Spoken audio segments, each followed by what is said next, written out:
There's a lot going on with presentation that's kind of helping us to reimagine what presentation can be. And you don't have to look far for inspiration. There's TED that has proven that we can articulate an important idea in a very short amount of time. There's tools all over the internet like Prezi that lets you do dynamic visual presentations. Another one that we've supported on campus called Vuvox that lets you do the same thing in a more linear kind of way. But one trend I'm particularly interested in is this movement, this idea of using reusable learning objects.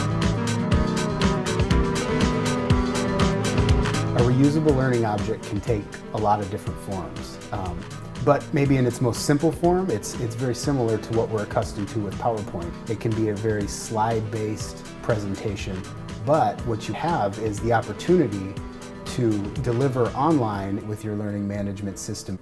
So in a situation where you're dealing with an unequipped classroom, a reusable learning object may be a way for you to externalize some of the presentation you would otherwise do in the classroom. And you can actually realize a number of benefits.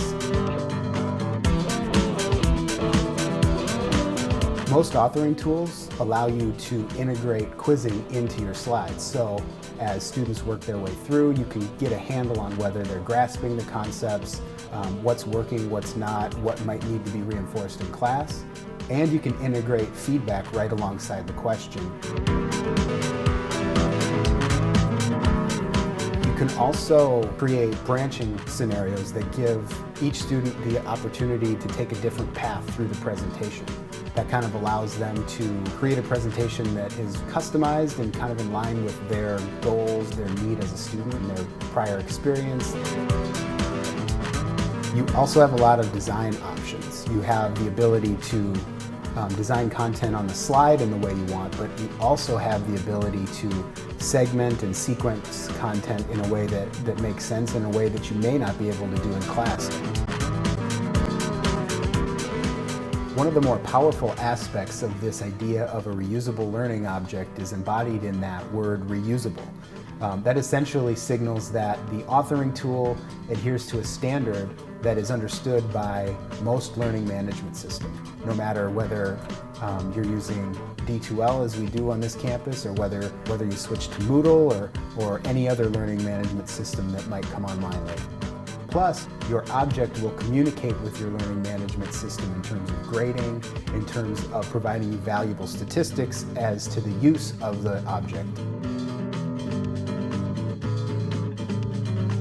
In terms of tools, there are really a number to choose from. One that I've used before is called Adobe Captivate. There's also a free tool called Udutu that's web-based. An easy entry point would be called Case Scenario Builder, a tool that's being developed here on campus by Do It Academic Technology.